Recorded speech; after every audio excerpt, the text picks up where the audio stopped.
Yeah, now we're going to be moving over to another category of Sharia law. I have Lloyd the Young with me again. Most of you, when you think of Islam, you think of it as a religious system. You think it as it's a religion like any other, like all the other religions, like our religion or our faith. But Islam is much more than a religion. It is a political system, and we forget that side of it. In fact, in many respects, for many Muslims around the world, it is more political than it is religious. It's more political than it is theological. Not all Muslims, but many of them see it as an entity that must be implemented and imposed, if need be, in our day and in our place, wherever they are. So that side of it is lost in our discussions.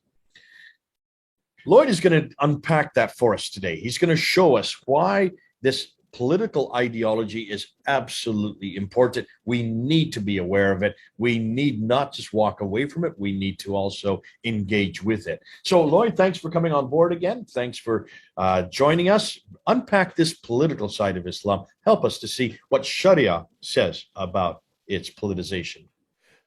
Islam defines itself as a political system. It does not define itself in its own sources as a religion. We do that, unfortunately, to our detriment. Islam defines itself as a deen. A deen is a political system. We're going to look at that definition today to understand Islam as a political system, which you will see is a totalitarian political system, not much different to things like communism, fascism, Nazism. So let me share my screen and we'll get started on that. So we're going to be talking about rules, regulations, and legalistic thinking. As I've said, Islam is a deen. A deen is a political system. The Sharia is the Talmud of Islam.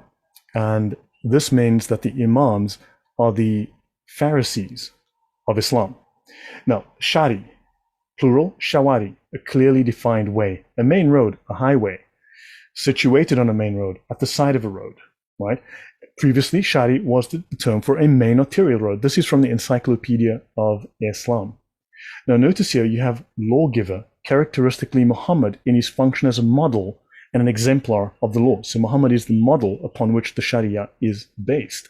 You see, because you have Allah who does not come to earth, and you had to have his representative on earth, his viceroy on earth, who was Muhammad, who acted out this law of Allah, as you saw, which includes intimidation, assault, force of arms, gang activity, as well as breaking and entering. So we've seen this is the model of behavior that Muhammad has now brought to the earth. And of course, Allah is the lawgiver, but Muhammad is also the lawgiver, which means that they are treated synonymously within the Sharia. They are the same. Effectively, that is shirk. Now, Sharia, plural, Shara'i, a prophetic religion in its totality. Within Muslim discourse, the rules and regulations governing the lives of Muslims. That is legal administration. That is politics. That is not religion. The rules and regulations, those are legal terms. Notice Islamic jurisprudence. So let me continue from here. Let's look at the purpose of the law. So Islamic law deals with two broad aspects of regulation. Laws dealing with man's duty to Allah, called Ibadat. These are the 5 pillars of Islam: the profession of the faith, prayer, fasting, almsgiving, and pilgrimage. If you go through the earliest, from what I've read, examples of the 5 pillars, jihad was one of the 5 pillars. Zakat was added later. Now, generally, these 5 pillars, that's the profession of the faith, the shahada, the prayer, the fasting, the almsgiving, and pilgrimage, these are generally dealt with first in the manuals of fiqh. Laws governing human relations are called mu'amalat, or transactions. This is seen as transactional, effectively like commerce, like a commercial transaction, a contract, if you will, such as marriage, divorce, and commerce. Those all fall under transactional things that happen. Again, think commerce. So Ibadat is submissive obedience to a master. Notice the connotation of slavery. This is very different to accepting the Holy Spirit, accepting Jesus into your heart and wanting to be good because you've been guided by the Holy Spirit. This is submission, true submission to, as a slave would. And notice, submissive obedience to a master and therefore religious practice corresponding in law approximately to the ritual of Muslim law. Now notice, within Judaism, for instance, they are also a religion of law, as Islam is a religion of law. You have the ceremonial law, the moral law, and the civil law. Notice Islam makes no distinction between those 3. Christianity only has moral law. It is not a religion of law. It does not bring civil law. Islam brings civil law, moral law, and ceremonial law, and it makes no distinction. The religious acts which bring the creature into contact with his creator. So in other words, following these rules, rule-based, this is exactly like the Pharisees in the Bible, exactly like them. Following these rules, you will get salvation. It is rules-based worship. Let's continue. Submissive, meaning allowing yourself, willing to be controlled, inclined or ready to submit, to yield to the authority of another, unresistingly obedient. These are negative connotations. These mean that you're a puppet in the hands of someone. Let's continue. Let's look at the word deen. So, deen is a socio-political system. It is not defined as religion. For instance, deen embodies perspectives on existence, life, society, and a socio-political system. Islam is a complete and competing ideology. It competes with Western morals. It competes with Western standards, competes with Western political systems. It wants to replace them. So it is a complete and competing ideology and a system of life and society, just like communism was a competing system of life and society and politics and warfare. Islam is no different. A political, ideological system. For Muslims, Islam emerges as a superior ideology which towers over all other isms, towers over anything. It is supposedly so vastly superior. And of course, so superior that they're too ashamed to actually open the books and read and show it to us. And notice it is a political framework for managing mankind's affairs. Let's get more specific. So the linguistic meaning. The famous classical Arabic dictionaries Al-Qamus al-Muhit and Lisan al-Arab state there are 4 meanings of the word deen.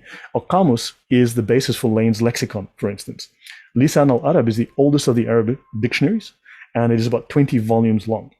So they state there are 4 meanings of deen. The first meaning in these dictionaries is subjugation and dominance, which includes ownership, government, administrative or legislative authority.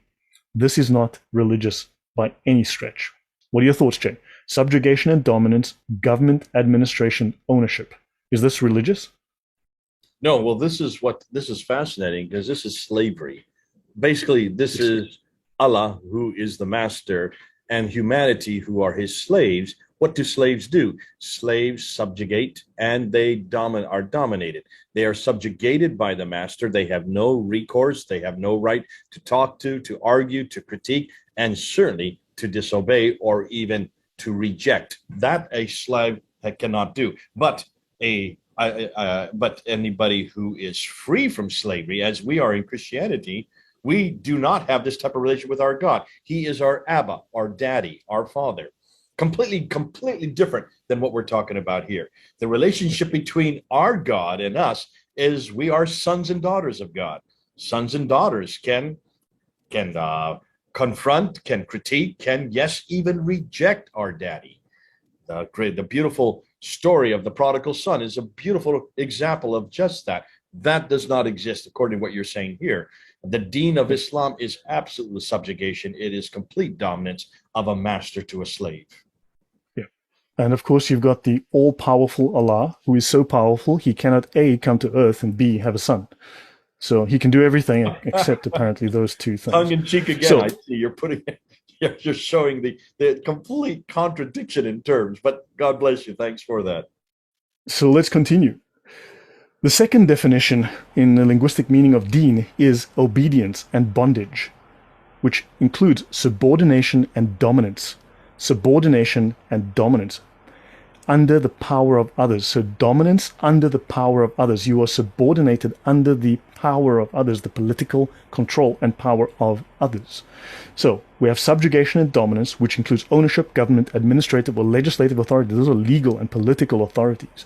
That is not religion. This is politics. Then obedience and bondage. Slavery. Bondage is slavery. You just mentioned slavery, and there you have bondage, which includes subordination and dominance under the control of others. Then 3, rules and regulations.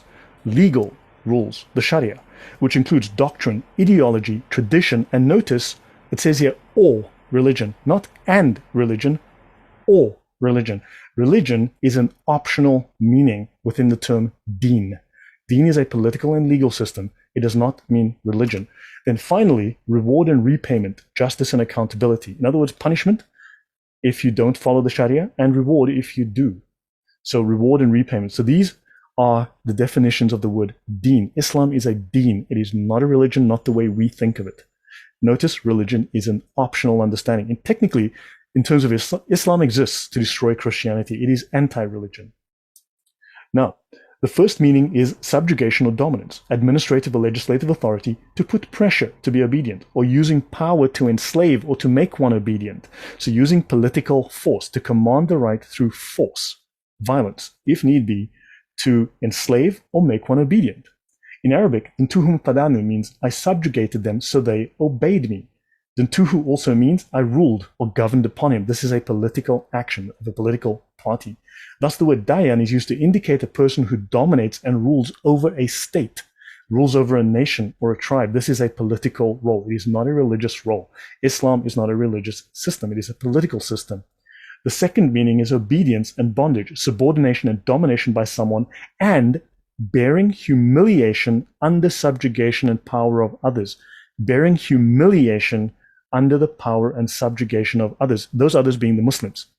The obedient tribe is called Qawmun Dayinun. Here, Adin does not mean religion, it means obedience. I'll pause here, Jay. No, it's fascinating. I just look at number 4 here. You're going to get that, I think, reward and repayment. But even the reward and repayment, I assume that meant the salvation in heaven. No, it doesn't. It means accountability and justice.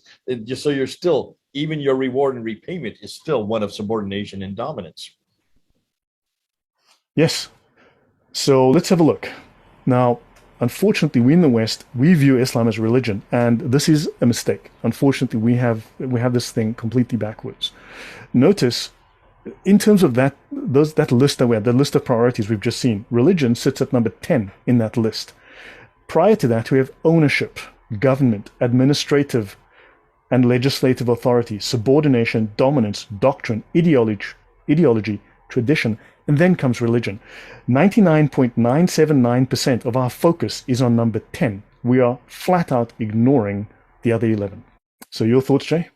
Well, I mean, it's obvious. This is we have been looking up the wrong area. We have been going to the wrong definition of Islam, and that's to our detriment. This is interesting. If you look at the other 11 out of the 12 in the Deen of Islam, they all have to do with jurisdiction of coming under subjugation of the other. And the other, of course, would be the authorities that be. But it's fascinating. We always want, and we've done this in Christianity, we separated church and state. You're saying here that religion is subsumed by the state.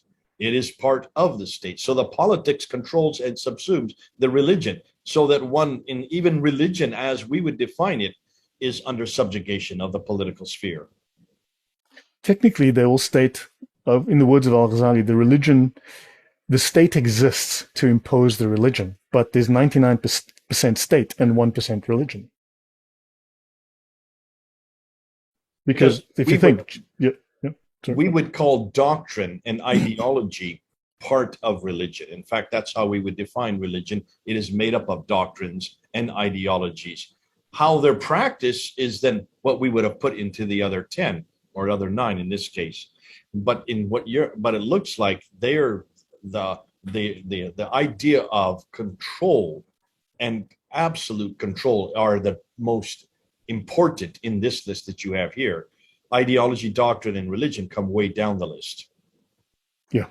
And then to end off, this has a Hebrew/Jewish origin. It is not the only source of origin, but Deen means law in Hebrew. Now, yes, of course, you can find 5 or 6 or a dozen other definitions. I fully understand that, but Deen means law in Hebrew. Islam is the Deen ul-Haq, meaning the truth or the right, the religion, as we would say, of truth, the religion of right. No, it's the Deen of right, the Deen of truth. Conversely, this makes Christianity the Deen al-Batil, and Judaism are the Deen al-Batil, the false, the void religion, the abrogated religions. So the empty religions. These also, al-Batil means false, void, worthless. But Batil is also one of the names of Satan. Therefore, with this definition, Christianity and Judaism are the religions of Satan. Deen is also the same word as the Jewish haq, the statutes. So the statutes that are right, the laws that are correct. This is, again, if you want to think of it, this is this deviation by the Pharisees, the Phariseeism. So I'll leave this here, Jay. This is helpful, Lloyd. We have always assumed that Islam is very similar to Christianity or Judaism. when in reality, it's not at all. It's very much a political entity. It's very much a political animal. Islam has always seen itself as a practice, a religious practice on earth that must be imposed if need be. And the way you impose it is by looking at what the prophet did. And when you look at the prophet's life, notice he didn't say much about religion at all. He said very little about God. What did he say? Look at all the traditions, the hadith of what he said. The traditions are all do this, don't do this, impose this, do not impose this. It's basically how to walk, talk, eat, drink, sleep 24/7. That's why Muslims go to the hadith. That's why they like the hadith. That's why they go to the Sharia, because the Sharia is the working out of the hadith and the working out of the sirah and the tafsir and the tahriq. It's working it out in day-to-day life. How you work it out and how you put it together is what you are doing right now with Sharia. So when you talk about the deen of Islam, I can understand why the deen is very much the taking of what Muhammad said, what he did, and imposing it on everyday structures, everyday common rules and regulations. And that's why when you look at Islam, it is so full of rules and regulations. We're overwhelmed by how legalistic it is, but then that's its whole entity. It is basically a structured faith on how man and women are to live on earth and in community and under a khilafat. So if that is the case, you can then understand why of the 12 categories that you put up there, doctrine, theology, religion are way down near the bottom. They're not that important because it's not so much who you are in vis-a-vis your God. You're a slave to God. In Christianity, however, it's everything is about our relationship to God. Everything we do is about in relationship to God. All that Jesus did when he came and lived those 33 years on earth was how he worked out in relationship to mankind. Christianity is a relationship. The whole theology is based on a relationship between God and man. Islam has no relationship. God never enters time and space. He never has come to earth. He never died on the cross. He never did anything for us. Therefore, what you're to do, the deen that is absolutely important, I can see what you're saying now, it is to how to act out, how God implements his khilafah on earth. And that is through people like believers. And if there is a whole hierarchy, starting with the caliph, coming down to the ulama, then down to the ummah. All of them are to act out these many different categories 24/7 every day of their life. So therefore, the religion is absolutely political because it has to engage at that level with everyone at every time. Thanks so much. This is so good. And I hope people are listening to this. It's not a theological precepts like we have in Christianity. Do not equate Islam with Christianity. Christianity is a faith based on a relationship with God and man, a personal relationship. Each one of us has that. It's something that cannot be imposed. It can only be chosen. It's something that impacts on every area of life. That is true, but it is done voluntarily. It is not done with edicts and rules and regulations and obligations and with subjugation or dominance. No, it is a relationship. It is not rules and regulations. Two completely different entities, two completely different categories, starting from two completely different presuppositions. No wonder we're so different, and no wonder we keep talking past each other because we assume that we're introducing people to Jesus. We say that all the time as Christians. We're introducing people to a relationship with God. Muslims look at us blankly. They have no idea what we're talking about. There's no such thing of a relationship with God. Allah cannot be in relationship with us.